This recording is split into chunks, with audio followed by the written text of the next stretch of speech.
J'aime la chasse, l'émission vous est proposée par Alvis Audio. Alvis, protection auditive technique pour la chasse et le tir.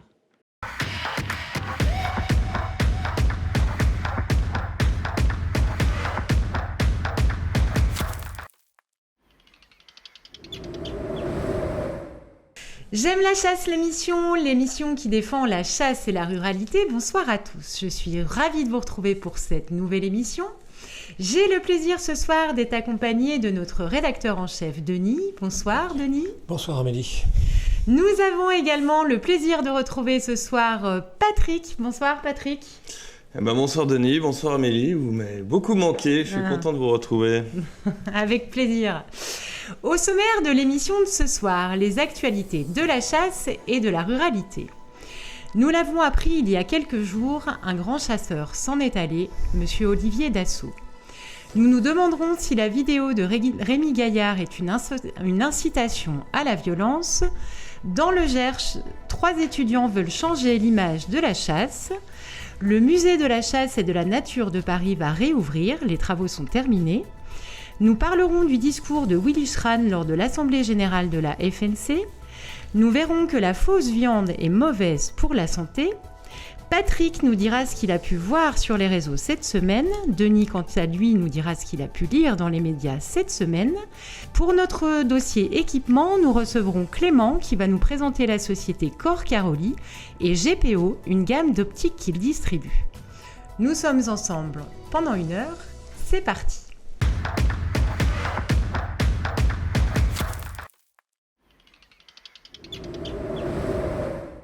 Avant de démarrer ces actualités, nous allons faire un point sur notre salon virtuel de la chasse qui se tiendra du 23 au 25 avril avec toi, Patrick. Eh oui, nous allons essayer de faire un point toutes les semaines sur l'avancée du salon. C'est un premier salon virtuel, donc on est à J-40 là. Et les dernières nouvelles, c'est qu'on a lancé notre communication. Vous avez pu voir passer sur nos réseaux notre petite campagne de communication avec les leçons. Alors on a fait un clin d'œil à la célèbre campagne de publicité au BAD, un peu grivoise. Et l'idée des leçons, c'est quoi ? Le salon de la chasse, c'est un salon virtuel, c'est la première fois que ça existe. Donc on fait les leçons, comment on accède au salon, etc. Donc, pour expliquer. Vous allez pouvoir découvrir ça. On est aussi en train de mettre en place nos halls d'exposition, parce qu'il a beau être virtuel, il y a des halls d'exposition. Donc on a des halls armes et munitions, optique, audition, voyage de chasse, artisanat et art. Et aussi un hall armurier, parce qu'on a beaucoup d'armuriers qui vont participer, ce qui n'est pas habituel sur les salons classiques. Donc on est très content de les accueillir. On a des halls qui vont bientôt arriver, notamment les associations qu'on commence à solliciter. Et j'en appelle à vous, membres d'associations, venez sur le salon, on vous fait une place, on aimerait vraiment avoir le maximum d'associations, donc n'hésitez pas à nous contacter. Si vous voulez me contacter, moi, c'est patrick@jaimelelachasse.fr. Si vous voulez contacter Amélie, c'est la même chose, mais avec Amélie. Enfin bref, je vous laisse venir vers nous et on vous fera une place sur notre salon. Voilà, Browning, partenaire officiel, on en a déjà parlé, mais je le rappelle. Et on va avoir des grandes annonces dans les prochains jours, des gens qui nous rejoignent, mais je tease et vous verrez ça un peu plus tard, peut-être dans la prochaine émission. Ok. Voilà, c'est tout. Super, merci pour ce point. J-40.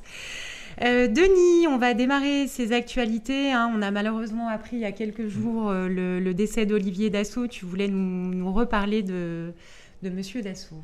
Oui, triste nouvelle. En plus, mort tragique dans un accident d'hélicoptère. Lui et son pilote sont décédés. Dassault, c'est un nom connu en France. La firme aéronautique, les avions de chasse, les avions d'affaires aussi. Une très très belle réussite industrielle due à son grand-père. Il avait repris la holding familiale. Mais à côté de ça, à côté de ses activités de grand capitaine d'industrie, c'était aussi un chasseur passionné et un fervent défenseur de notre passion. Il ne se contentait pas de chasser, il la défendait bec et ongle. En plus de ses activités, il avait aussi à un moment été un homme de presse puisqu'il était vice-président du groupe Valmond et au sein de ce groupe il avait créé un superbe magazine dont on voit une des couvertures à l'écran. J'ai choisi cette couverture pour faire un petit clin d'œil au dossier de l'émission, le magazine Jour de chasse. Alors, le magazine Jour de chasse ne lui appartenait plus, il avait été vendu, ce sont d'autres personnes qui le détiennent actuellement. Enfin, voilà. Il faut aussi, dans le même registre, savoir que c'était un grand ami des arts et des artistes liés à la chasse. À tous les salons, il ne manquait pas de s'arrêter longuement sur les stands des peintres animaliers, des sculpteurs. Et vraiment, voilà, c'était un monsieur qui avait d'énormes qualités et puis surtout qui savait rendre ce que la vie et son talent lui avaient donné. Bien entendu, c'était un amoureux de la Sologne où il avait une superbe propriété. Il avait été montré du doigt puisque sa propriété était engrillagée. Moi, il répondait très simplement et très honnêtement, en disant moi je veux offrir de belles chasses à mes invités et je veux me protéger des incivilités. Alors voilà, le petit sujet de polémique à son sujet.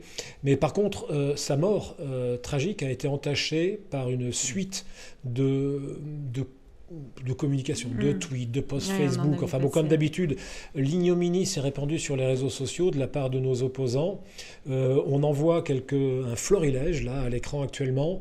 Dieu existe, un chasseur est mort, un de moins. Tous les chasseurs devraient s'offrir des hélicos et se casser la figure. Enfin bon, voilà. Ces gens qui prétendent aimer les animaux, en fait, n'aiment pas le genre humain. C'est assez ignoble. Un des plus ignobles est celui qu'on voit maintenant à l'écran de l'Alliance des opposants à la chasse. Je rappelle que ce groupuscule de cinglés, il n'y a pas d'autre mot, a été reçu il y a peu par notre secrétaire d'État à la biodiversité, Madame Bérangère Abba. Donc recevoir des gens de cet acabit, on se demande vraiment à quoi pense Madame Abba. Voilà. Mais bon, on présente bien entendu toutes nos condoléances à sa famille, à ses proches. C'était un grand monsieur et nous sommes très tristes qu'il soit parti si tôt. Et un petit mot, on le croisait dans les allées du salon de Rambouillet très régulièrement, salon de Rambouillet auquel on participe chaque année. Il était parrain du salon de Rambouillet, et petite pensée à Charles-Henri Bachelier, dont il était proche. Autre actualité, Denis, tu voulais revenir sur une vidéo de Rémi Gaillard. Ah oui, passons. Rémi Gaillard, là, en ce moment, s'est rappelé à notre attention. Je pense qu'il devait être lassé de ne plus être sous les feux des projecteurs, d'avoir pris une sévère déculottée au municipal à Montpellier. Donc, il s'est lancé avec la complicité de l'ASPAS dans un tournage. Un tournage, alors hollywoodien, il n'y a pas d'autre mot. Tous les chasseurs ont dû voir sur les réseaux sociaux cette pitoyable farce. Rémi Gaillard, probablement déguisé en renard, balançant des fumigènes et des pétards dans un mirador où des soi-disant chasseurs se trouvaient pour chasser. Bon, bien entendu, il s'agit d'un montage. Les chasseurs étaient des faux chasseurs. C'était un mirador destiné à l'observation des animaux, puisque ça a été tourné dans la réserve, je crois, de Valfanjous, dans le Vercors, la réserve achetée par l'ASPAS, achetée pour y protéger la quiétude de la faune et de la flore. Donc ça se transforme maintenant en lieu de tournage, c'est surprenant. Au-delà de l'aspect grand guignol et pitoyable farce de cette vidéo, bien entendu, chasseurs, anti-chasseurs, ils sont allés de leur interprétation. On a même un brillant enquêteur qui s'est enorgueilli d'avoir découvert le montage. Mais je crois qu'il faut aller au-delà de cette grille de lecture, qui est un peu trop simpliste à mon goût. Il faut aussi voir, à mon avis, dans cette vidéo, une incitation implicite à commettre des actes de malveillance ou de sabotage à l'encontre de la chasse et des chasseurs. Moi, ça me rappelle un peu ces chefs mafieux qui ne disaient pas explicitement à leur homme de main qu'il fallait régler le problème, mais enfin qu'ils le suggéraient fortement. Et évidemment, le problème était réglé. Ce pauvre clown de Rémi Gaillard est suivi par un certain nombre d'esprits faibles, et Dieu sait s'il y en a chez nos opposants, et ça risque, et je pense que très consciemment, cette vidéo pour lui est une incitation et un encouragement pour ces esprits faibles à commettre des actes de malveillance à notre encontre. Voilà. Moi j'allais tirer une autre conclusion, si tu me permets, Denis, c'est... Bon, il se déguise, certainement que c'est un chasseur déguisé. Hein. Il y a de plus en plus de vidéos qui sortent comme ça, où il y a vraiment, où on relate un fait divers. Hein. J'ai vu une pseudo-bagarre dans un jardin qui impliquerait des chasseurs. J'ai pas enquêté, mais comme on voit, comme sont habillés les chasseurs, ça fait de la mauvaise imitation. Donc ça veut dire quand même que nos opposants commencent à monter des fake vidéos, si j'ose dire, pour nous appuyer dessus. Non, mais là, en l'occurrence, pour Rémi Gaillard, ce sont des faux chasseurs, puisque c'était dans la réserve de l'Aspace, où plus personne ne pénètre, si ce n'est les guignols de l'Aspace et Rémi Gaillard pour ses tournages. Donc non, là, il essayait de faire croire que, mais ça a été très vite éventé. La vidéo à laquelle tu fais allusion, c'est l'agression de jeunes gens bien sous tout rapport par 2 méchants chasseurs avinés. Il est évident que c'est un montage aussi. Voilà. Dernière chose. Il en a peut-être profité pour s'excuser pour l'affaire Pileski, Rémi Gaillard, comme. Connais pas. Non. Lui, il a oublié de quoi il parlait à ce moment-là. Ayant probablement été vexé d'avoir été démasqué, il s'est fendu de 2 superbes photos qu'on voit à l'écran actuellement, où l'on voit un chasseur faire ses provisions. Bon, le chasseur, en l'occurrence, c'est lui, déguisé en chasseur, faire remplir un caddie entier de bouteilles de vin. Et ça, c'est quand on va à la chasse. Et deuxième image, c'est quand on a peur de rentrer bredouille, on le voit faire du stop avec son fusil, sa tenue de chasse et une pancarte pour aller au zoo. Oh là là. Alors moi j'ai 2 réflexions, c'est que il allait probablement au zoo de Pont-Scorff, mettre fin aux souffrances des animaux maltraités par ses amis de Rewild, et puis ma dernière réflexion c'est, puisqu'il dit quand, toutes ces photos commencent par quand on fait ceci, quand on fait cela, là moi ma conclusion c'est quand on est un crétin monomaniaque, dénué de talent et d'intelligence, eh bien on s'appelle Rémi Gaillard. On va parler d'une belle initiative de 3 étudiants qui veulent changer l'image de la chasse, justement. Oui, heureusement qu'il n'y a pas que des clowns dans le genre de Gaillard. Ça se passe dans le Gers, très très beau département où il fait bon vivre. 3 jeunes étudiants qui sont en BTS d'agronomie, ils avaient un travail de communication à faire au sein de dans le cursus de leur BTS.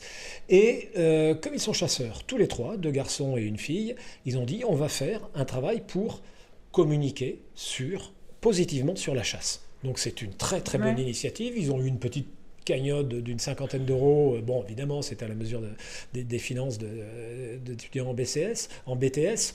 Et donc, ils ont décidé de faire un travail pour positiver sur la communication de la chasse. La Fédération départementale des chasseurs du Gers, apprenant ceci, a décidé de devenir partenaire. Et donc oui, c'est sympa. Et voilà, ils vont faire venir quelques techniciens de la Fédé pour parler de la chasse et montrer ce qu'est la chasse réellement. Ils parleront beaucoup de sécurité, beaucoup de gestion des territoires, et ainsi de suite. C'est très sympa. Et ils ont tiré au sort des élèves qui sont intéressés par la journée, donc ils viendront. Il y a fort à parier que ça génère peut-être quelques émules et quelques vocations chez les camarades de ces 3 jeunes qui s'appellent donc Benjamin, Léa et Léo.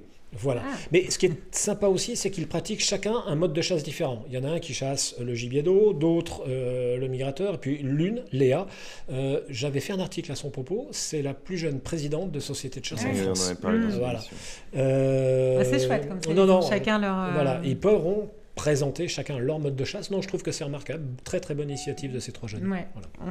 On leur fait un petit coucou d'ailleurs s'ils regardent l'émission, qu'ils n'hésitent pas à nous le mettre en commentaire. Autre bonne nouvelle, Denis, le musée de la chasse et de la nature de Paris va réouvrir. Oui, alors là, très bonne nouvelle. Parce que c'est un endroit superbe. D'abord, le lieu est superbe. Ce sont 2 hôtels particuliers, accolés l'un à l'autre, dans un très bel endroit de Paris. Il était en travaux depuis 2 ans, je crois. C'est le lieu de la Fondation Sommer, de François Sommer, un grand bienfaiteur et quelqu'un qui a fait beaucoup de bien à la chasse en général, parce que c'est un peu le concepteur du plan de chasse pour le grand gibier. Donc c'est quelqu'un qui a laissé une trace. Donc là, le musée de la chasse et de la nature va s'agrandir, va gagner pratiquement 300 mètres carrés de lieux d'exposition, de possibilités d'exposition et autres.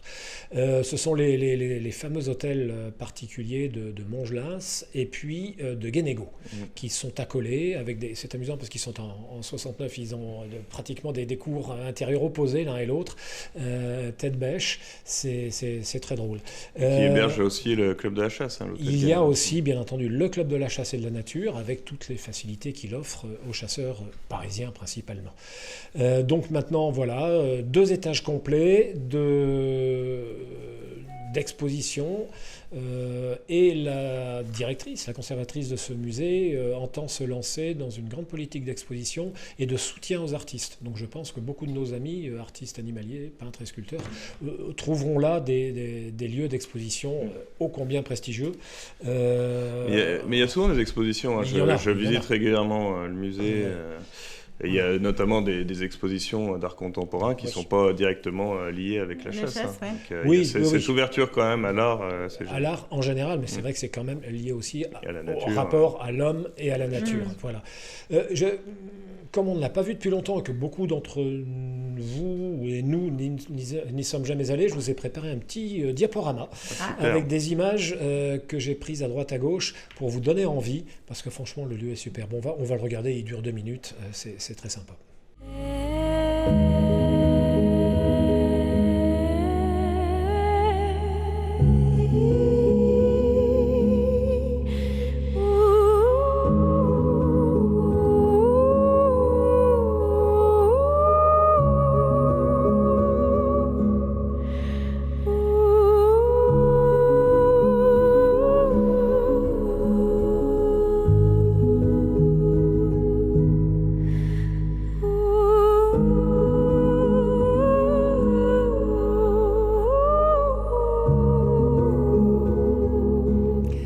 Très belles images, effectivement ça donne envie d'y aller. Denis devrait aller nous faire un petit reportage pour avoir plus que des photos, mais une petite vidéo. Il va falloir attendre que les musées, les lieux de culture soient réouverts.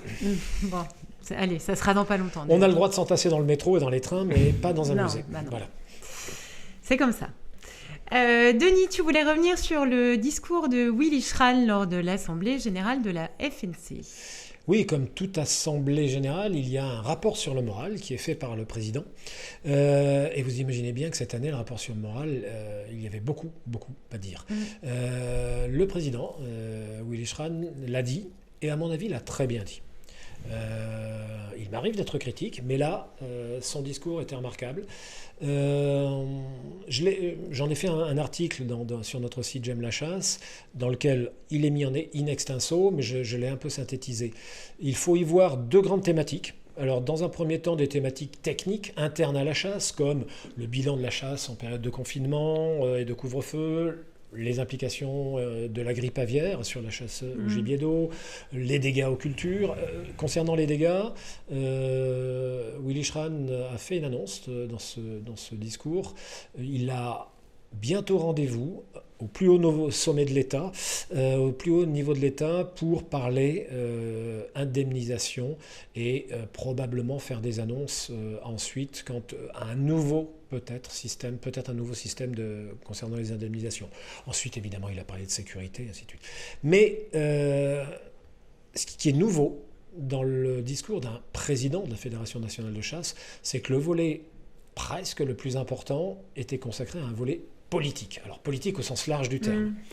Il a en parlé du fameux délit d'entrave, qui est à mon avis, et c'est le sien aussi, définitivement enterré à l'Assemblée nationale, alors qu'il avait été voté au Sénat, enterré par certains députés LREM sous la conduite de Loïc Dombreval, probablement.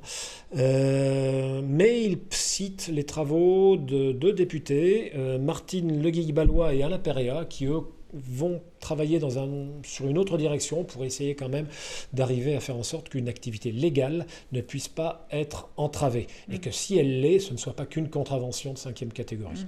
Il faudrait que ça devienne vraiment un délit. À ce propos, on a encore vu des images de violence à Compiègne où tu t'es rendu il y a peu de temps. C'est quand même... Oui, c'est très grave. C'est de pire.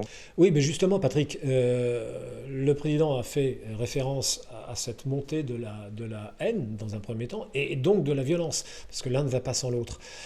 Et donc là, il faut, je cite un extrait de son discours, « Il faut reconnaître que la haine et la violence ont explosé par le biais des réseaux sociaux. Au total, et cela reste provisoire, la liste est toujours ouverte, dit-il, près de 200 personnes auront à répondre devant la justice de leurs actes sur les réseaux sociaux. qu'ils soient de simples citoyens ou des élus de la République. Il fait référence là au fait que Éric Diard, député LR des Bouches-du-Rhône, ait été condamné en première instance. Je ne sais pas s'il a fait appel d'ailleurs, pour injure publique. Donc, il faut contre Willy Schran. Contre Willy Schran, il faut quand même noter que là, l'immunité parlementaire de Diard n'a pas joué. Donc, il fait un état de cette montée de la haine et de la violence. Il passe ensuite, et là, il rhabille pour l'hiver, bien que l'hiver soit pratiquement terminé, notre secrétaire d'État Bérengère Abba. Il dit textuellement « Nous avons la chance extrême d'avoir dans ce pays les tweets de Bérengère Abba, la secrétaire d'État, reprenant avec la rapidité d'un cow-boy toutes les bêtises et tous les mensonges qui peuvent circuler sur les réseaux sociaux. Notre Bérengère tente de tracer sa voie politique, prête à tout pour exister. La chasse est devenue son souffre-douleur personnel. » Et il continue en disant « Je vous dis, madame, que votre motivation à abîmer la chasse n'a d'égal que la mienne à la défendre.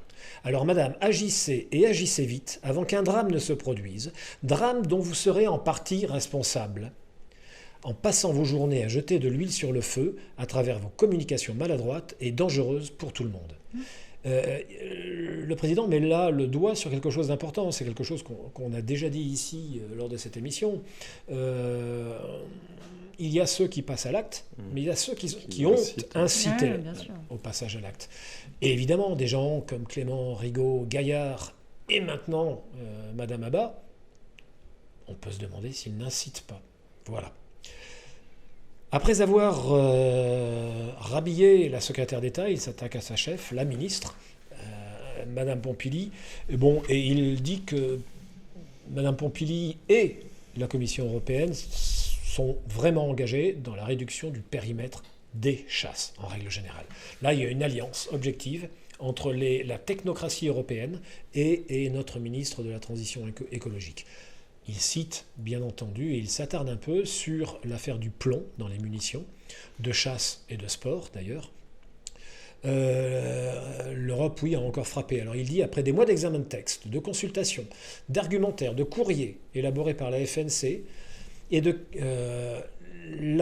Parlement européen a voté en novembre l'interdiction de l'utilisation des munitions au plomb dans un rayon de 100 mètres autour des zones humides. Alors, on peut se dire, bon, c'est déjà interdit à proximité immédiate, et quand on tire en direction des zones humides, 100 mètres, c'est rien. Le problème, c'est que la définition d'une zone humide est extrêmement large. On en avait parlé lors d'une émission déjà, quand on parlait avec Pierrick François de l'association des chasseurs de gibier d'eau. En gros, si on applique la définition des zones humides au titre de la Convention, qui est prise en compte par la Commission européenne, on pourra chasser au plomb dans le Sahara et dans le désert de Gobi, mais pas partout quand même. Donc non, 80% des zones chassables en Europe de l'Ouest seraient concernées. Donc ça revient un peu ou prou à interdire le plomb dans la chasse, à obliger une grande majorité de chasseurs à changer d'arme, et donc on espère qu'ils n'auront pas les moyens de le faire et que les effectifs ainsi baisseront. Voilà. Willy Schran aborde aussi ensuite l'alliance qu'il vient d'officialiser avec d'autres fédérations de sport de plein air, de loisirs et de sport de plein air. Je retiendrai tout particulièrement celui de la Fédération française d'équitation, parce que, après la chasse, après la pêche, ce sont eux qui sont exactement visés par les antispécistes et les animalistes. On voit ici, on voit à l'écran là quelques-unes de leurs productions, tout en finesse comme d'habitude. Donc je crois que la FFE a bien compris le danger et ça ne lui pose aucun problème. Alors il y a quelques tirs de contre-batterie par des minoritaires équitants qui estiment que c'est inadmissible de s'allier avec les chasseurs, mais ils sont apparemment minoritaires. J'aimerais dire que les équitants, les cavaliers, sont actuellement dans la ligne de mire, mais que les prochains, ce sont les aquariophiles. J'ai trouvé un tweet avec une photo superbe où on voit, comme d'habitude, une manifestation de masse, ils doivent être 6 ou 7, qui demande la liberté pour les poissons détenus en aquarium. Voilà, c'est assez remarquable. Et pour terminer, sa conclusion était autre. Il faisait il rendait hommage à 2 grands présidents de fédération qui ont décidé d'arrêter après de très longues et bonnes années de service. Mais ce que je retiendrai moi comme conclusion, c'est qu'il nous donne rendez-vous aux élections régionales des 13 et 20 juin. Et là, il le dit clairement, la chasse doit se battre contre l'écologie politique. Il dit que les choses soient claires, et ça, il reprend une expression que j'avais déjà utilisée, j'en suis ravi, les amis de mes ennemis sont mes ennemis. Donc les écolos, les verts sont nos ennemis, mais ceux qui s'allient avec eux le deviennent de facto. Et ça, il faut bien que les chasseurs s'en rendent compte et vérifient bien quelles sont les alliances passées avec un tel ou un tel. Nous devons tous ensemble, dit-il, faire barrage à ces délires écologiques. Je demande à tous les ruraux de se mobiliser les 13 et 20 juin contre les tueurs de rêves et de liberté. Il faut que chaque rural prenne le temps de convaincre 5 personnes de voter pour la défense de nos valeurs. C'est un discours politique et offensif qu'on n'avait pas l'habitude d'entendre dans la bouche des présidents de Fédération nationale des chasseurs. Et oui, il était temps. Il était grand temps. Voilà. Bon, on va suivre ça de près, non ? Sûr. Oh que oui. Oh que oui. Autre sujet, on l'a appris par 60 millions de consommateurs qui a rendu son rapport et nous apprend que la fausse viande est mauvaise pour la santé. Oui, bon, on ne se faisait pas tellement d'illusions. Non, c'est sûr, c'est pas une découverte. La semaine dernière, on avait parlé de venaison, de cantines, de sangliers dans les cantines, de jeunes lyonnais qui avaient monté une boîte. Là, on est dans l'antithèse. Alors, il y avait thèse, antithèse. Peut-être ferons-nous la synthèse la semaine prochaine. Mais oui, un article de 60 millions de consommateurs, repris par France Info, faisait un bilan assez catastrophique de ce qu'est la fausse viande. La viande chimique, la viande élaborée dans synthèse. Le magazine Que Choisir l'avait fait déjà au préalable, ça avait été moins repris. Il est vrai que Choisir a peut-être moins d'audience que 60 millions de consommateurs. Mais en gros, voilà, ces aliments sont des cocktails de produits nocifs.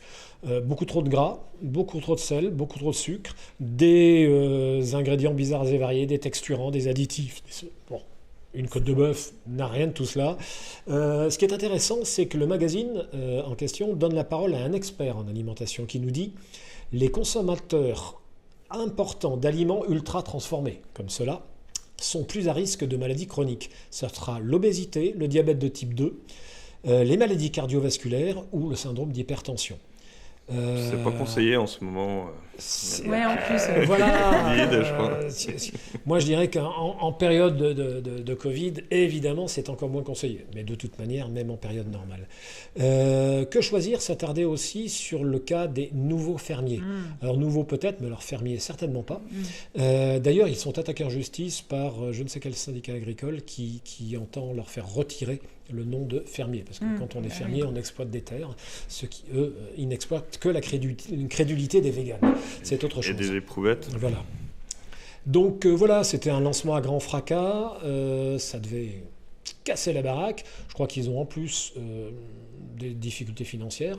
Alors j'en suis désolé pour eux, mais bon, ça ne m'empêchera pas de dormir. Le gros problème, c'est que ce genre de boîte a été financé par nos impôts. Alors pas complètement, mais aussi un peu par nos impôts via le plan de relance et la Banque publique d'investissement. Il faut lire le plan de relance dans sa partie écologie, et ainsi de suite. C'est assez intéressant et on voit que nos impôts financent entre autres ce genre de choses. Voilà, et puis Que Choisir termine par un petit tankard qui dit que végétarien ne rime pas toujours avec sain. Voilà. Donc il y a un article sur notre site J'aime la chasse qui reprend in extenso la conclusion de Que Choisir, entre autres, et je vous invite à aller le voir, c'est assez édifiant. Ce qu'il faut quand même savoir, et c'est la conclusion, c'est que tout cela fait suite à la propagande de l'écologie radicale contre l'agriculture traditionnelle, contre l'élevage, et évidemment que ça sert des intérêts, parce que rien n'est jamais gratuit en ce bas monde. Il n'est pas innocent que Xavier Niel patronne, parraine le RIP, finance ce genre de boîte et lance une école d'agriculture soi-disant gratuite où vont se précipiter quelques traînes savates citadins qui voudront faire de la permaculture. Voilà, donc tout est lié, encore une fois. Voilà. Bon. Patrick, on va passer à ta chronique en direct des réseaux. Eh ben, en direct des réseaux, j'ai vu quelques pépites depuis quelques semaines où je n'étais pas avec vous. Tout d'abord, ce petit tweet qui parle des éoliennes et où on voit, alors si on regarde le zoom, on voit l'emprise d'une éolienne sur le sol. C'est assez impressionnant, c'est immense. Vous voyez les photos actuellement. J'imagine que ça a un impact au niveau biodiversité assez important. Et quand on parle d'artificialisation des sols, ben voilà, là c'était la preuve par l'image. Toujours tweet, j'ai vu des plantations sauvages, donc les animalistes et autres escrologistes maintenant font des plantations sauvages, donc ils sont allés dans un coin et puis ils ont planté des arbres. J'ai vu, c'était Extinction Rebellion qui s'était lancé là-dedans. Okay. Et donc ils ont planté des arbres, bon ils doivent pas être informés que la forêt française s'agrandit. J'espère juste qu'ils vont aller les arroser par la suite, parce qu'il ne suffit pas de les planter pour que ça pousse. L'important, c'est de faire la photo et d'en faire un tweet ensuite. Le reste n'a aucun intérêt. Voilà, bah, je sais que vous avez parlé pendant mon absence du zoo de Pont-Scorff, mais je voulais revenir sur ce petit tweet d'Emmanuel Ducrot, qui, je trouve, très bien senti. Hein. Confier les animaux, je suis en train de citer, aux animalistes, une idée brillante. Le zoo de Pont-Scorff, repris avec grand battage par Sea Shepherd et Rewild, est en faillite pour un seul animal rendu à la nature comme prévu, équipe dépassée, plus un rond. Enfin bon, t'as parlé, c'est un carnage. Puis elle conclut, les ONG environnementalistes, ils sont mis à 7 pour produire ce désastre. Donc 7 quand même. Des grandes idées et des leçons magistrales au fait. Un gouffre. Donc j'ai trouvé que ça résumait bien souvent leur attitude. Je voulais revenir quand même rapidement là-dessus. Bon, petit tweet rigolo de Franck Allais qui reprend lui-même un tweet où on voit Blanche-Neige avec les biches et il dit faudrait peut-être passer à l'âge adulte. En effet, la vision Walt Disney de certains tutos sont un peu effrayantes. Et enfin, j'ai dans les tweets rapides attrapé grâce à un Twitter une photo de Julien Bayou qui participait à un dossier sur lui. Et on voit sur la table devant lui 2 smartphones et puis des mugs I Love New York. Bon, j'ai trouvé ça rigolo pour quelqu'un qui est à fond contre les technologies et normalement contre l'aérien. Il doit aimer New York de loin. Mais bon, encore une fois... Je remarque que ceux qui critiquent justement le monde technique, le monde de la technologie, ainsi de suite, le font quand on voit leur tweet, c'est tweeted from iPhone. Donc ça vient de leur iPhone. Ils critiquent le monde moderne à partir de leur iPhone, ça me fait doucement rire.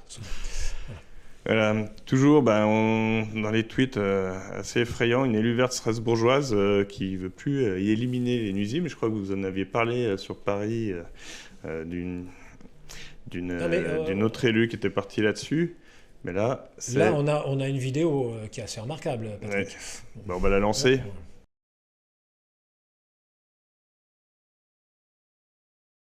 Le mot liminaire, qui peut être remplacé par un autre adjectif qui est animaux comme Manceau, mais tout simplement d'avoir, par rapport à tous ces animaux, une approche plus bienveillante, je dirais. Je vais être très courte. Je ne voulais parler que de ce mot, en fait, nuisible, pour le mettre en perspective avec le mot liminaire. Je ne suis pas choquée, je trouve même plutôt ça enthousiasmant. Mais il y a un moment, il faut quand même se poser la question de savoir si on veut parler plutôt des personnes et savoir comment on veut aider les personnes qui vivent avec les rats, qui vivent avec des puces de lit, qui vivent avec des punaises de lit. Comment on parle de ces personnes qui vivent dans des situations extrêmement insalubres, plutôt que de savoir si on doit faire une campagne de contraceptive pour les rats Enfin, moi je veux bien, enfin, posons-nous les bonnes questions. Quelle est la priorité des gens qui vivent dans cette situation dramatique, sanitaire dramatique? C'est ça, enfin, pour moi, c'est la vraie question. C'est comment on les accompagne eux, comment on les aide eux, pas comment on aide le rat à trouver un meilleur caveau dans je ne sais quel appartement ou dans je ne sais quelle cave. Enfin, je suis désolée, mais je reviens un peu aux basiques et aux fondamentaux, mais j'aimerais, chers collègues, qu'on se reconcentre sur les vraies priorités, celles des gens qui sont dans des situations catastrophiques, celles des gens qui vivent dans les situations insalubres, et peut-être pas celle de la puce de nid qui squatte l'oreiller de notre voisine et où on doit se demander si on doit l'appeler voisine, colocatrice ou j'en sais rien. Je trouve que ça n'a aucun sens, et j'aimerais qu'on se retrouve à peut-être parler des vraies questions d'humanité et de solidarité, déjà envers celles et ceux qui vivent dans des situations qu'aucun de nous n'accepterait. Voilà. Mais pourtant, ces animaux, il faut bien comprendre, et vous le savez bien, qu'ils sont incapables de retourner vivre à l'état sauvage, et par conséquent, ils n'ont nulle part où aller. J'évoque une régulation douce, parce que c'est l'unique moyen de pouvoir, si je peux employer ce verbe, cohabiter au long cours avec ces animaux.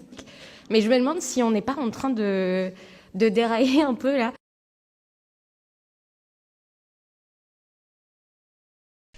Oui, là on a une élue apparemment, c'est une extraterrestre.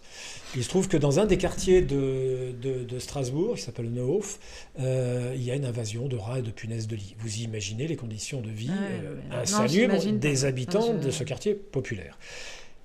Mais pour cette dame, ce ne sont pas des nuisibles, ce sont des animaux, commensaux. Alors, qu'est-ce qu'un animal commensal ? C'est en fait des deux organismes s'associent pour le bien d'un autre sans que ça cause de problème au second. En gros, pour cette dame, les rats et les punaises de lit bénéficient de la présence humaine, mais ça ne pose pas de problème à l'homme. C'est assez remarquable. Elle ne veut pas qu'il y ait évidemment d'opération d'élimination, il faudrait des contraceptions douces. Enfin, voilà, c'est assez remarquable. Là, on est vraiment dans le grand n'importe quoi. Cette personne est élue d'une grande métropole française. Strasbourg, on en rappelle. Oui, quand même. Et donc, je crois qu'à partir d'un certain moment, il devrait y avoir des limites. Il y a des limitations de vitesse, il devrait y avoir des limites à la crétinerie. Et au ridicule. Il n'y en a pas. Je voulais ton éclairage sur ce tweet. Merci, Denis. Remarquable. Et puis, le dernier petit tweet, l'association des opposants à la chasse, dont tu as parlé tout à l'heure, qui s'est fendue d'un tweet tout en mesure, qui compare les chasseurs à des tueurs en série. Je vous laisse le voir. Alors, c'est relais d'un tract de la section anti-chasse du petit Alexis Barbier, qui se vante sur les chaînes télé de saboter les biens d'autrui. Tous ces gens-là, je crois, ont été reçus par notre Bérangère Abba. Oui, il y avait Martine fait des bêtises, là, il y a Bérangère en fait encore. Voilà. Et ben voilà, c'est tout pour les réseaux pour cette semaine. Bon, merci Patrick. On va passer à ta chronique à toi, Denis, avec les brèves du chasseur. Oui, clap, suite et fin peut-être, et clap de fin pour la triste, la sinistre affaire Elisa Pilarski. Son ex-compagnon et le propriétaire du chien d'attaque Curtis a été mis en examen pour homicide involontaire.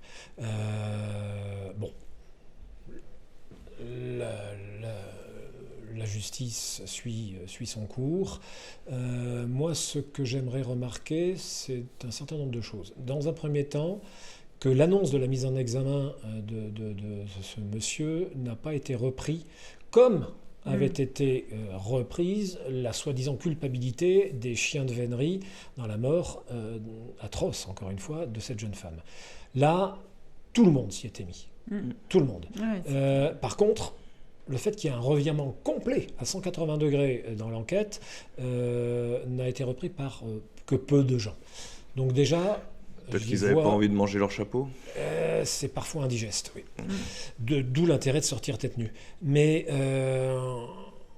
là, je voudrais dire qu'il n'y aura puis ni oubli de notre part, ni pardon. Parce que tous ceux qui ont appelé à la haine à cette occasion-là, les Gaillards. Alors Gaillard, c'était particulièrement distingué. Fort, Clément, un peu plus en finesse. Il y avait du conditionnel dans sa phrase. La fondation de Brigitte Bardot. Et Brigitte Bardot elle-même. Brigitte Bardot elle-même. Alors, avait-elle rédigé la lettre ou est-ce qu'on lui a tenu la main pour qu'elle la signe ? Ça, c'est encore autre chose. Mais ceux-là, on ne les oubliera pas. Et on saura leur rappeler systématiquement. Évidemment... Encore une fois, tout cela n'aurait jamais dû avoir lieu et ce genre de chiens, d'une part, et de dressage de chiens ne devrait pas exister. Voilà. D'ailleurs, certains experts disent que dresser un chien comme ça, c'est de la maltraitance animale. Ouais. Voilà. Autre bref, Denis ? Oui, alors vu et entendu sur LCP, la chaîne de l'Assemblée nationale, quand même, Marine Le Pen, la présidente du Rassemblement national, qui a déclaré qu'elle était personnellement opposé à la chasse à sa cour, mais pas aux chasses traditionnelles. Alors moi, bon... C'est pas traditionnel la chasse à cour? Ben voilà, justement. C'est Alors peut-être la d'abord, plus traditionnelle la des première chasses. des choses, moi, c'est quand un responsable politique de premier plan, Marine Le Pen en est un, dit « je suis personnellement favorable ou opposé à ceci ou à cela ». Je suis désolé, madame ou monsieur. Quand on a cette position-là, il n'y a plus de position personnelle. On engage le mouvement, le parti. Et c'est une prise de position politique. Donc là, je ne suis pas d'accord avec « je suis personnellement… ouais. ». Elle me dit « je fais personnellement de la broderie le soir dans mon salon ». Très bien. Mais quand on prend une prise de position comme celle-là, je ne suis pas d'accord. Il n'y aurait plus rien de personnel. Ensuite, je suis contre la chasse à cour, mais pour les chasses traditionnelles. Et comme tu le disais, il n'y a rien de plus traditionnel que la vénerie. Bon, elle y connaît rien. Ce qui prouve que c'est, comme le disait Franck Allais, sa connaissance cinégétique voilà, va de Bambi à Pierre Rigaud ou à Elle a Hugo été Clément. élevée en plein Paris, hein, je crois. Oui, mais enfin bon, il y a des Parisiens qui sont Oui, bien sûr. bien plus compétents qu'elle dans le domaine. La deuxième chose, c'est qu'elle continue en disant il y a un certain nombre de chasses que les Français ne veulent plus voir car ils les jugent cruelles. Alors j'aimerais dire à Madame Le Pen qu'il faudrait qu'elle nous donne une liste de ces chasses. Comme ça, on la diffusera auprès des chasseurs de France pour qu'ils sachent qu'ils sont jugés comme pratiquant une chasse cruelle.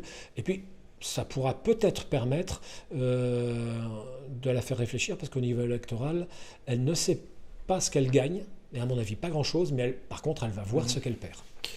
Ouais, Voilà. Ce parti a peut-être besoin de clarifier un peu sa position par rapport à ça, ben là, parce qu'on là, c'est entend clair. tout et son contraire. Là, c'est très clair, mais on n'entend plus que ça maintenant au sein du RN. On se faisait l'écho il y a 15 jours des tweets de deux cadres importants du parti, Bruno Bilde et David Rachlin, qui retweetaient de la communication de Ava, groupuscule d'extrême gauche. Ces gens-là marchent sur la tête. Ce n'est pas en caressant des opposants extrêmes qu'on va les... bon, voilà. Donc non, là, on est à côté de la plaque. Marine Le Pen n'aime pas la chasse, sauf la chasse aux voix, mais à mon avis, elle fait un mauvais calcul politique. Il faut quand même savoir que ça ne date pas d'hier. En 2016, en vue de préparer les présidentielles de 2017,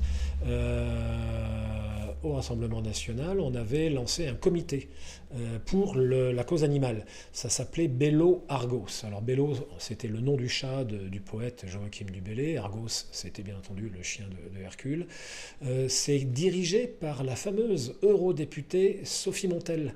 Sophie Montel qui s'est fait connaître pour bien des choses, dont des discours sur l'inégalité des races. Bon, surprenant. Et puis, sur la défense bec et ongle de la cause animale. Comité Argos-Bello, bien entendu, parrainé par Brigitte Bardot. Voilà. Donc, il faudrait savoir, Madame Le Pen, mais à la même époque, elle faisait une interview pour un de nos confrères et elle disait que la chasse avait joué un rôle clé dans notre destin. C'est un morceau de patrimoine, un art de vivre, un concentré de tradition. Donc, il faudrait savoir, est-ce que vous êtes opposé à la défense du patrimoine? Est-ce qu'elle ne nous ferait pas du en même temps? Ben, on peut se poser la question, ça semble gagner, voilà, un petit peu. Voilà. Et puis, on le voit un peu partout dans la presse locale, certainement pas nationale, la saison de chasse est finie, et bien maintenant la deuxième vie des chasseurs commence. Et cette deuxième vie, c'est l'aménagement des territoires, c'est la plantation d'arbres fruitiers, de la création ou l'entretien de zones humides, le nettoyage des berges, de rivières, ainsi de suite. On voit à l'écran quelques-uns des exemples de ce que les chasseurs font. Je vous rappelle quand même que c'est 70 millions d'heures de bénévolat, les chasseurs en France, par an, ce qui est l'équivalent de 57 000 ETP, emploi à temps plein. On voit à l'inverse ce que s'est vanté de faire Paris Zoopolis, ce petit groupuscule animaliste qui à 3 ou 4, en quelques heures, ont réussi à enlever 1,5 kg, 2 kg de déchets du canal de l'Ourcq. Voilà, voilà pour les brèves de la semaine.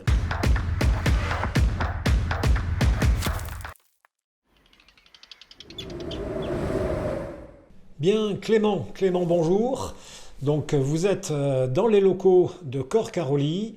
Cor Caroli, une société qui est installée dans la Loire, si je ne m'abuse. Bien sûr, bonsoir à vous. Vous êtes entre Roanne et Mâcon, perdu dans la Loire, c'est ça?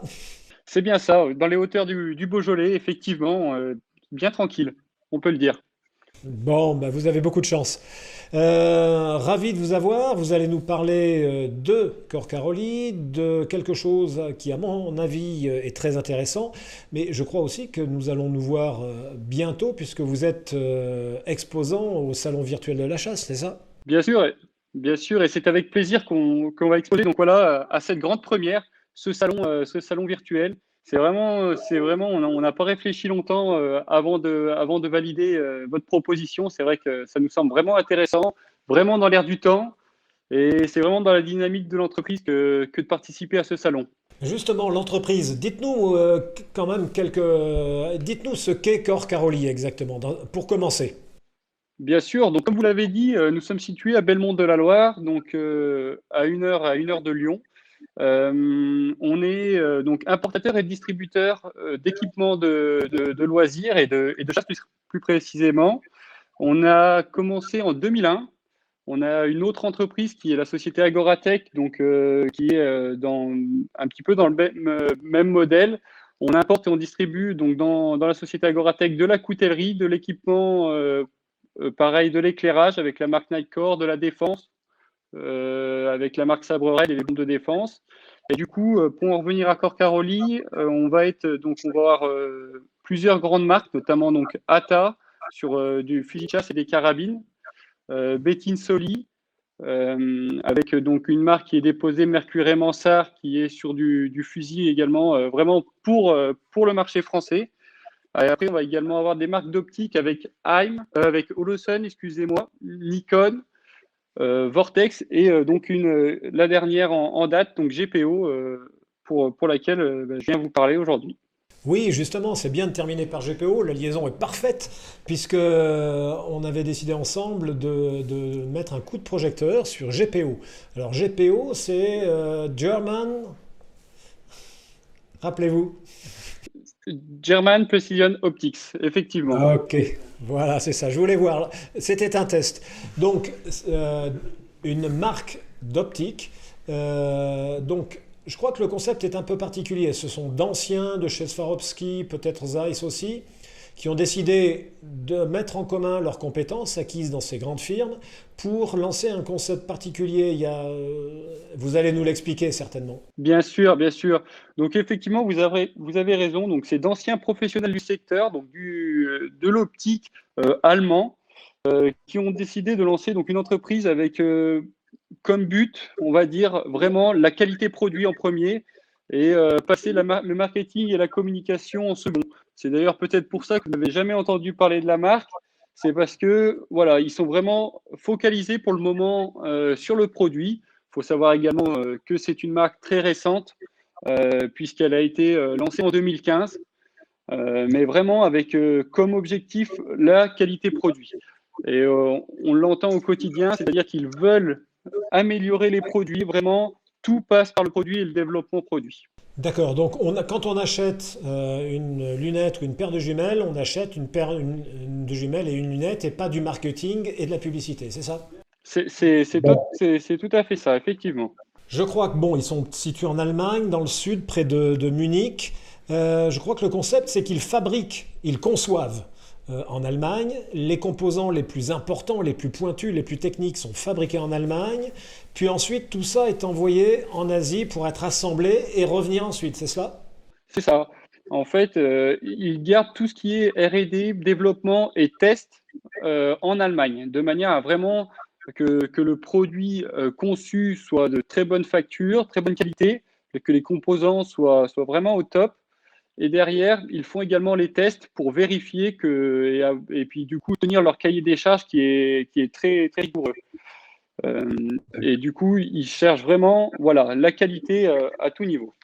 Eh bien, on a hâte de tester tout ça. Comme vous n'êtes pas très loin, on viendra peut-être vous emprunter une paire de jumelles un de ces jours.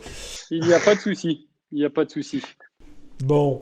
Si nous commencions par regarder quelques-uns de leurs produits, moi je pense qu'on pourrait commencer tout de suite par les lunettes et de la fameuse gamme Spectra de chez eux. Et il y en a une qui, moi, me paraît pas mal dans ses caractéristiques techniques. C'est la lunette d'approche et d'affût, la GRS 560, là, non, c'est ça? C'est ça.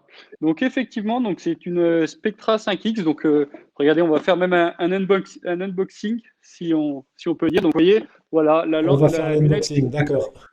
la lunette se présente comme ça. Donc vous venez donc à l'intérieur l'ouvrir, tac. On peut la sortir. Donc vous voyez, c'est quand même bien calé, bien tenu. Ça permet d'éviter tout ce qui est choc. Et ensuite derrière, donc on va la sortir. Tac. Voilà. Donc c'est une lunette, comme vous le voyez, donc en diamètre 30, donc en sortie 56. Donc c'est effectivement du 3,15 par 56. Donc on peut voir que le levier de zoom est très facile à prendre, donc qui permet de grossir assez facilement. Ensuite, donc elle a un réticule lumineux, donc vous venez régler donc la luminosité ici via la tourelle latérale. Ensuite, que dire de plus? Donc, elle bénéficie d'un traitement multicouche. Donc, vous pouvez également régler la distance oculaire sans problème. Voilà, c'est vrai que c'est vraiment avec un poids très raisonnable. Pour le coup, là, je l'ai dans les mains. Oui, Et c'est vrai que c'est. j'allais vous parler du poids. Bon, quand on est à l'approche, ça a peut-être un petit peu d'importance, surtout si on fait de l'approche en montagne. En montagne, le poids est l'ennemi. C'est sûr, c'est sûr. Donc, elle fait 830 grammes. D'accord, donc ce qui n'est pas excessif. Quel type de montage utilise-t-on pour cette lunette? Des colliers? Voilà, oui, voilà, ça va être un montage en collier. Et du coup, le diamètre du corps, donc c'est du 30 mm. À savoir également que cette lunette est quand même garantie 10 ans. Donc c'est quand même à souligner. Très bien. Bah écoutez, oui, ça fait envie, ça fait envie. La saison de l'approche commence le 1er juin. C'est peut-être le moment d'investir. Quel est le prix justement en parlant d'investissement? Le prix public conseillé, hein, bien entendu. Alors, que je vous dise pas de bêtises, tac. Donc pour ce modèle, donc la RS 560, le prix public conseillé est de tac 849 €. Oui, bah si la qualité que vous nous vantez est au rendez-vous, on a un beau rapport qualité-prix, je trouve. D'accord. Vous avez une optique allemande avec des caractéristiques, une garantie, vraiment c'est surtout, voilà, faut le voir à la tombée de la nuit. Et c'est vrai que c'est en la testant que vous pourrez apprécier donc les qualités de lentilles de cette lunette. Oui, voilà, parce que l'approche se fait souvent tôt le matin ou vraiment en fin d'après-midi, tombée de nuit. Les Voilà, c'est qualités, ça. lumineuses sont importantes. On va passer à un autre mode de chasse, donc un autre type de lunette. GPO fait aussi, j'ai l'impression, une jolie lunette de battue. Et effectivement, elle en fait même plusieurs, pour tout vous dire. Oui. Elle va faire donc du coup voilà, des modèles qui sont très appréciés par les chasseurs en battu, de la lunette en 1.6 et de la lunette en 1.8. Ici, donc, vous voyez un modèle qui est donc la GRS 800, qui est en 1.8, donc grossissement de 1 à 8, avec un champ à 100 mètres au grossissement 1, parce que voilà, donc c'est une lunette de battu, il ne faut pas l'oublier. Un champ au grossissement 1 de 40 mètres, donc de large, à 100 mètres. Ah oui, 40 mètres à 100 mètres, c'est bien. C'est bien. Ça permet en fait de suivre l'animal si on l'a raté au premier coup sans avoir à quitter l'œil de la lunette. C'est parfait ça. Et voir ce qu'il y a autour aussi en termes de sécurité. Et voilà, pour la sécurité, ça me permet de ne pas être focalisé sur l'animal et de voir un champ plutôt large, et ce qui permet voilà, de faire un tir en toute sécurité. D'accord. Et derrière, voilà, si vous avez à allonger le tir, vous pouvez aller jusqu'au grossissement 8. Et même si vous la montez sur une carabine de battue et que vous voulez vous faire plaisir et aller faire de l'approche momentanément, même si là, pour le coup, on a moins de lumière qui va rentrer à l'intérieur à la tombée de la nuit, vous allez quand même pouvoir faire un tir un petit peu. Ah oui, oui, en Et effet, bah, avec 8, on peut le déjà. grossissement 8, oui, on a de la longe. Alors évidemment, ce qui va manquer, c'est la lumière, mais voilà. Donc pour le prix, donc sur la lunette en 1.8, on va être à 1199 € et une centaine d'euros de moins pour la 1.6. D'accord, très bien. Bon, Lunettes d'approche, d'affût, lunettes de battu. Si nous passions maintenant aux jumelles, parce que GPO fait des jumelles aussi. Pareil, ils vont avoir une gamme plutôt large de jumelles, avec du coup, avec toute l'expérience qu'ils ont acquise avec les lentilles, les lunettes, ils vont également avoir des belles jumelles. Et toujours pareil, donc l'idée c'est vraiment le produit qui est mis en avant. Donc là, on va parler donc de la B320, donc qui est une petite paire de jumelles, donc les Passion ED en 10-32. Donc avec un traitement de lentilles très très intéressant qui va offrir beaucoup de luminosité, et c'est vrai que c'est toujours pareil, hein. Le mieux c'est de les tester, vous pouvez les tester en magasin, et c'est vraiment vraiment très intéressant. Ce qui est bien, c'est qu'elles sont extrêmement compactes et que ça rentre facilement dans une poche un peu large de poitrine ou de pantalon. Quand on part chasser, c'est l'encombrement idéal quand même, ça.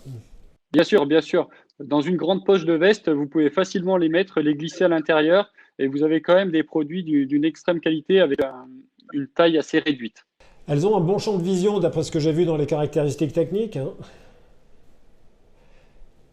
J'ai vu que c'était un peu plus de 100 mètres à 1000 mètres, ce qui est énorme. Voilà, c'est ça, c'est ça. Et donc ça va vous permettre, voilà, d'avoir une vue assez globale et de ne pas être obligé en fait, c'est vraiment, je trouve, un grossissement qui est très intéressant de par le fait, voilà, comme vous l'avez dit, du fait qu'il est compact, mais il permet quand même tout de même d'avoir une vision assez lointaine. Après, sur des modèles un petit peu en dessous, on va être avec des grossissements un peu plus faibles, ça peut être limite. Est-ce que GPO envisage de se lancer plus tard dans les jumelles stabilisées? Parce que ça, c'est quelque chose qui a un avenir et qui, pour les chasseurs de montagne, dont j'ai été, et que j'espère redevenir bientôt, quand on arrive au sommet de la côte, on a un peu on souffle, si vous voyez ce que je veux dire. Et la stabilisation des jumelles, ça peut être utile. Bien sûr. Alors, pour le moment, nous, on n'en a pas entendu parler de notre côté, mais comme ils sont vraiment très, très proactifs et très développement, et c'est vrai que quand on leur parle, que ce soit sur des améliorations produits, parce que voilà, déjà, on s'est rendu compte de certaines choses, ils sont très, très actifs là-dessus, et vraiment, le R&D, c'est vraiment ce qui les anime. Donc, on ne sait jamais. Je pense que ça devrait bouger très, très vite sur cette marque, et ils développent beaucoup de produits. On n'est pas toujours au courant en amont, mais c'est très, très intéressant de gérer et de voir de travailler en collaboration avec des gens comme ça qui sont très proactifs. C'est bien d'avoir une petite structure réactive, c'est parfait.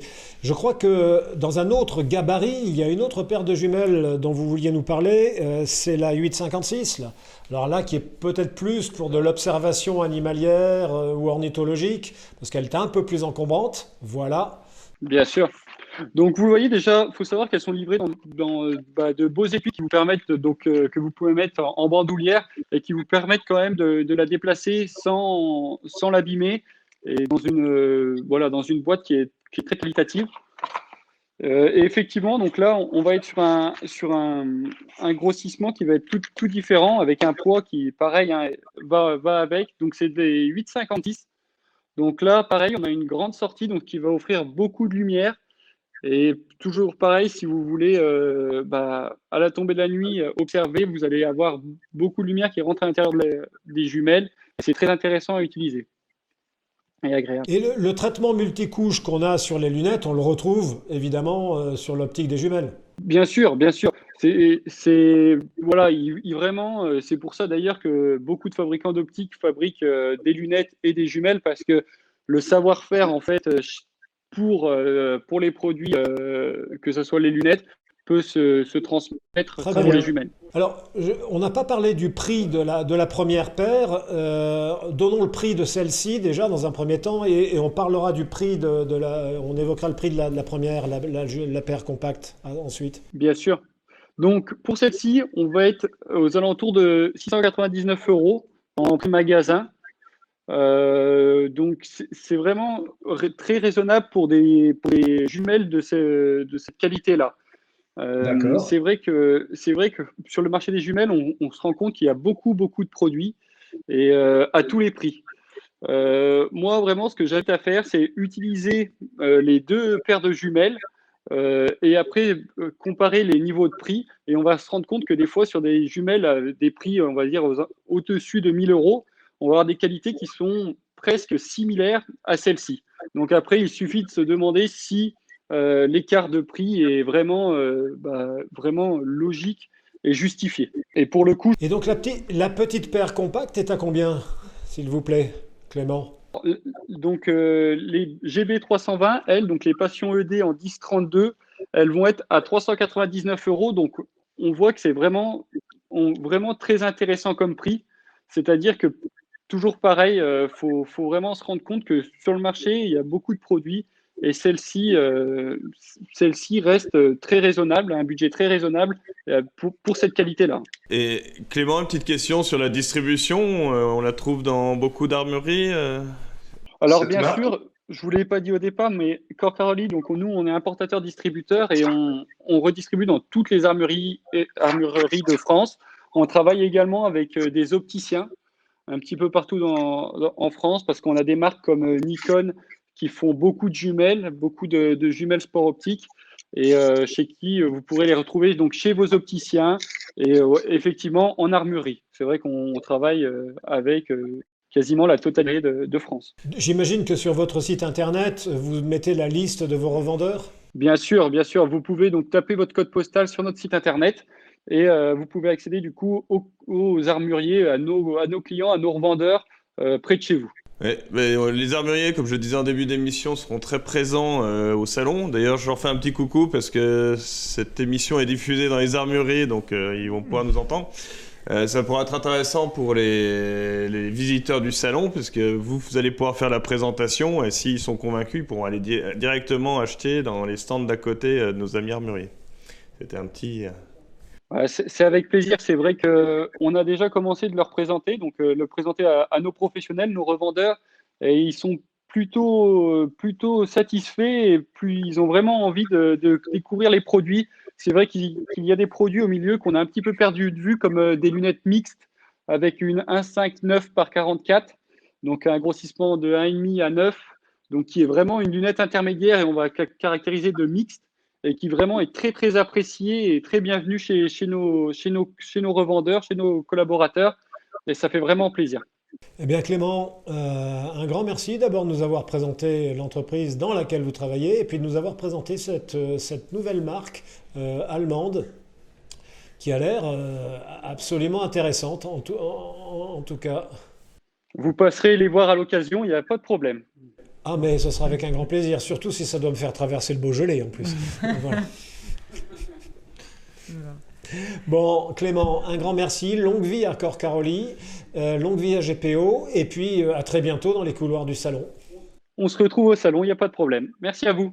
Merci beaucoup. Au revoir Clément.